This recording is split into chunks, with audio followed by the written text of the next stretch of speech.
नमस्कार साथियों, आज बृहस्पतिवार है और आज बृहस्पति भगवान की व्रत की कथा, उसकी विधि और आरती के बारे में चर्चा करेंगे। बृहस्पतिवार के दिन पूजा की क्या विधि है। बृहस्पतिवार को जो भी स्त्री पुरुष व्रत करें उनको चाहिए कि वे दिन में एक समय ही भोजन करें, क्योंकि बृहस्पति देव भगवान का इस दिन पूजन होता है। भोजन पीले चने की दाल आदि का करें, परंतु नमक नहीं खाएं। पीले वस्त्र पहने, पीले ही फलों का प्रयोग कर पीले चंदन से पूजन करें। पूजन के बाद प्रेम पूर्वक गुरु महाराज की कथा सुननी चाहिए।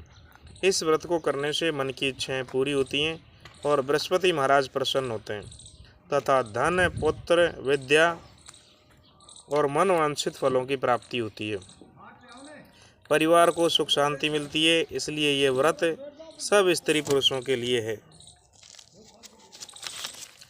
इस व्रत में केले का पूजन करना चाहिए।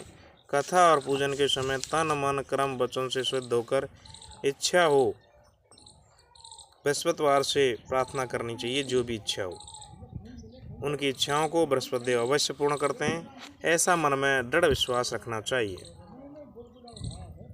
बृहस्पति भगवान की व्रत कथा। भारतवर्ष में एक राजा राज्य करता था। वह बड़ा प्रतापी और दानी था। वह नित्य गरीब और ब्राह्मणों की सहायता करता था। यह बात उसकी रानी को अच्छी नहीं लगती थी। वह न गरीबों को दान देती, न भगवान का पूजन करती थी। राजा को भी दान देने से मना करती थी। एक दिन राजा शिकार खेलने वन को गए थे तो रानी महल में अकेली थी। उसी समय बृहस्पति देव साधु के वेश में राजा के महल में भिक्षा के लिए गए और भिक्षा मांगी। रानी ने भिक्षा देने से इनकार कर दिया और कहा कि हे साधु महाराज, मैं तो दान पुण्य से तंग आ गई हूँ। मेरा पति सारा धन लुटाता रहता है। मेरी इच्छा है कि हमारा धन नष्ट हो जाए, फिर ना बांस रहेगा और ना बांसुरी। साधु ने कहा, देवी तुम तो बड़ी अजीब हो। धन संतान तो सभी चाहते हैं, पुत्र और लक्ष्मी तो पापी के घर भी होनी चाहिए। यदि तुम्हारे पास अधिक धन है तो भूखों को भोजन दो, प्यासों के लिए प्याऊ बनवाओ, मुसाफिरों के लिए धर्मशाला खुलवाओ। जो निर्धन अपनी कुंवारी कन्याओं का विवाह नहीं कर सकते उनका विवाह करा दो। ऐसे कई काम हैं जिनको करने से तुम्हारा यश लोक और परलोक में फैलेगा। परंतु रानी पर उपदेश का कोई प्रभाव नहीं पड़ा। मैं बोली, महाराज आप मुझे कुछ न समझाएं। मैं ऐसा धन नहीं चाहती जिसको मैं जगत में बांटती फिरूं। साधु ने उत्तर दिया, यदि तुम्हारी ऐसी इच्छा है तो तथास्तु। तुम ऐसा करना, बृहस्पतिवार को घर लीपकर पीली मिट्टी से अपना सिर धोकर स्नान करना, भट्टी चढ़ाकर कपड़े धोना। ऐसा करने से आपका सारा धन नष्ट हो जाएगा। इतना कहकर वे साधु महाराज वहाँ से आलोप हो गए। जैसे वे साधु कहकर गया, रानी ने वैसा ही किया।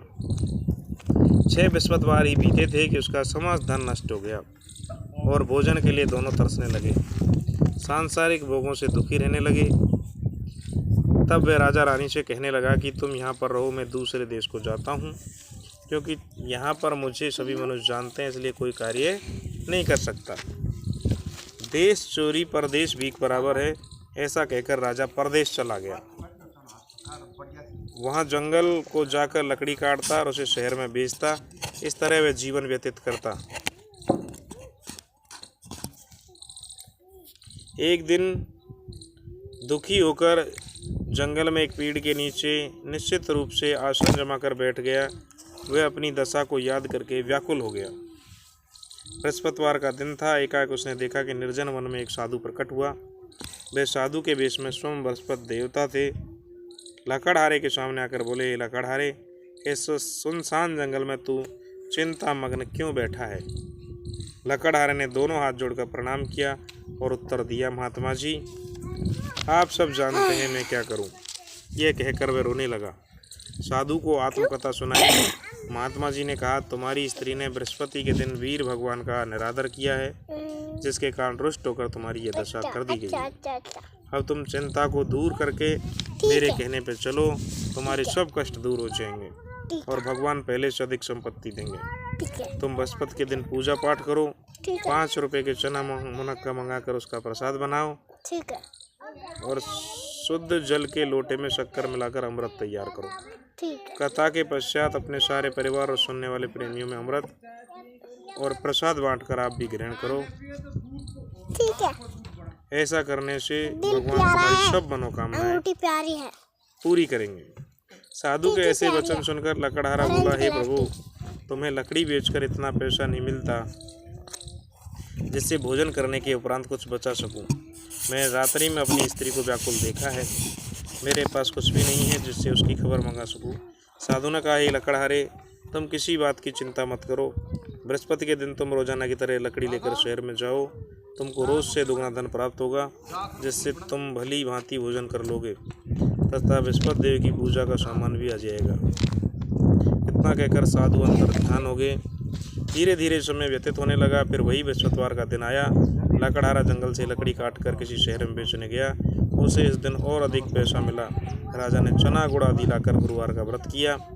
उस दिन से उसके सभी क्लेश दूर हो गए। परंतु जब दोबारा गुरुवार का दिन आया तो बृहस्पतिवार का व्रत करना भूल गया। इस कारण बृहस्पति देव भगवान नाराज हो गए। उस दिन से उस नगर के राजा ने विशाल यज्ञ का आयोजन किया और शहर में यह घोषणा करा दी कि कोई भी मनुष्य अपने घर में भोजन न बनाए, न आग जलाए। समस्त जनता हमारे यहाँ भोजन करने आए। इस आज्ञा को जो न मानेगा उसको फांसी की सजा दी जाएगी। इस तरह की घोषणा संपूर्ण नगर में करवा दी गई। राजा के आज्ञा अनुसार शहर के सभी लोग भोजन करने गए, लेकिन लकड़हारा कुछ देर से पहुंचा, इसलिए राजा उसको अपने घर ले गए और ले जाकर भोजन करा रहे थे तो रानी की दृष्टि उस खूंटी पे पड़ी जिस पर हार लटका हुआ था, पर वह दिखाई नहीं दिया। रानी ने निश्चय किया कि मेरा हार इसी मनुष्य ने चुराया है। उस समय पुलिस को बुलाकर उसको जेल खाने में डलवा दिया। जब लकड़हारा जेल खाने में पड़ गया तो दुखी होकर विचार करने लगा कि न जाने कौन से पूर्व जन्म में कर्म से मेरे दुख प्राप्त हुआ है। उसी साधु को याद करने लगा जो जंगल में मिला था।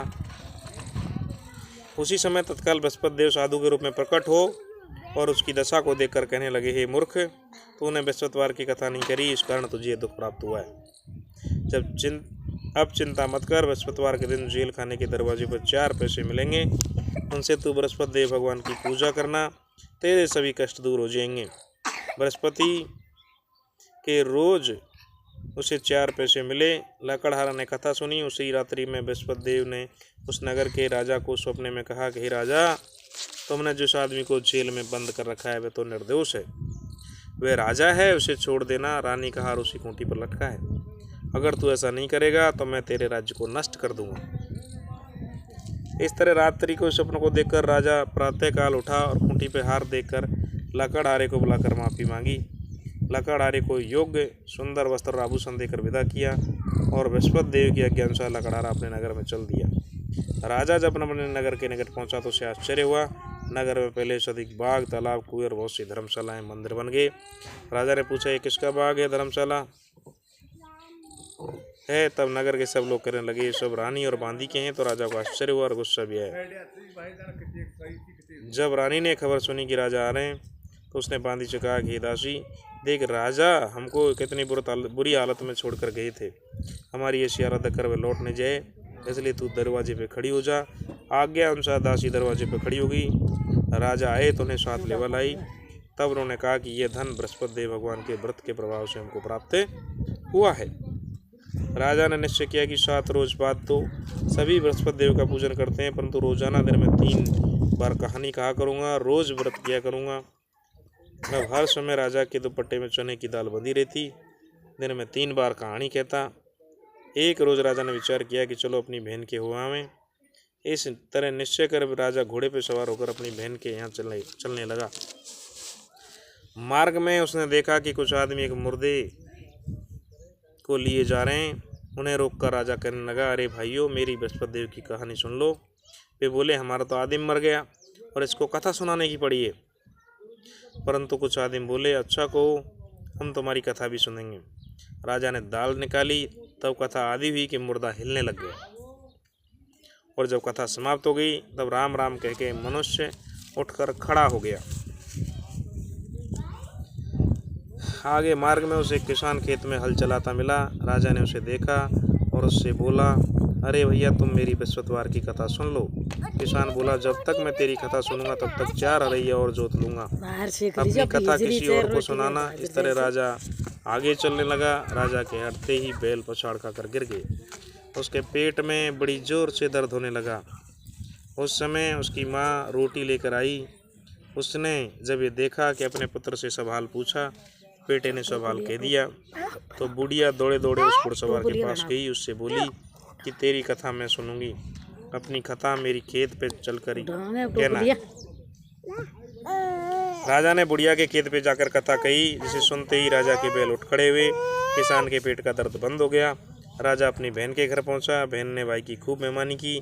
दूसरे दिन प्रातः राजा जगा तो देखने लगा कि सब लोग भोजन कर रहे हैं। राजा ने अपनी बहन से कहा कि ऐसा कोई मनुष्य है जिसने भोजन नहीं किया है, मेरी बृहस्पतिवार की कथा सुन ले। बहन, भैया ये ऐसा देश है, पहले यहाँ लोग भोजन करते हैं, बाद में और कोई काम करते हैं।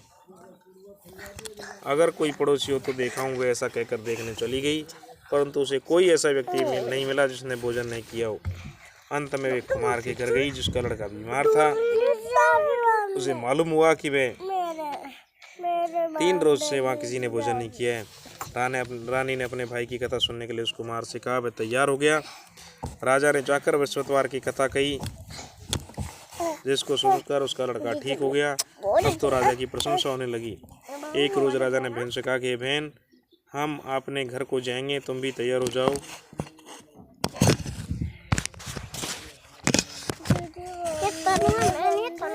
राजा ने बहन से कहा, तुम तैयार हो जाओ। राजा की बहन ने अपनी सास से कहा। सास ने कहा, चली जा, परंतु अपने लड़कों को मत ले जाना, क्योंकि तेरे भाई के कोई भी औलाद नहीं है।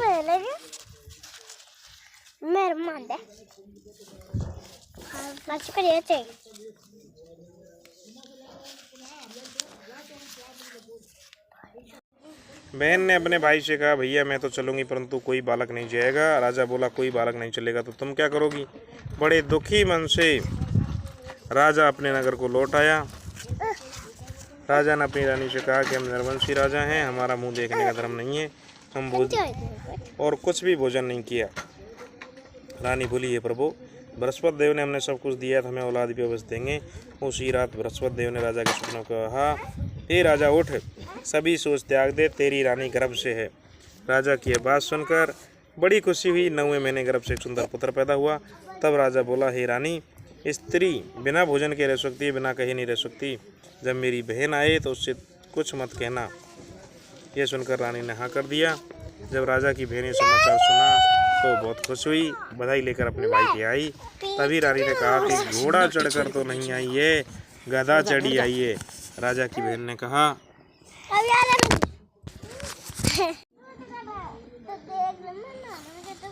राजा की बहन बोली, भाभी मैं इस प्रकार नहीं कहती, तुम्हें औलाद कैसे मिलती? बृहस्पति देव ऐसे ही हैं, जैसी जिसके मन में कामनाएं सभी को पूर्ण करते हैं। जो सद्भावना पूर्वक बृहस्पतिवार का व्रत करता है, कथा पढ़ता है, सुनता है, बृहस्पति देव उनकी सभी मनोकामना को पूर्ण करते हैं। भगवान बृहस्पति देव उसकी सदैव रक्षा करते हैं। संसार में सद्भावना से भगवान की पूजा व्रत करके सच्चे हृदय से उसका मनन करते हुए जयकारा बोलने लगे। समझाने लगी,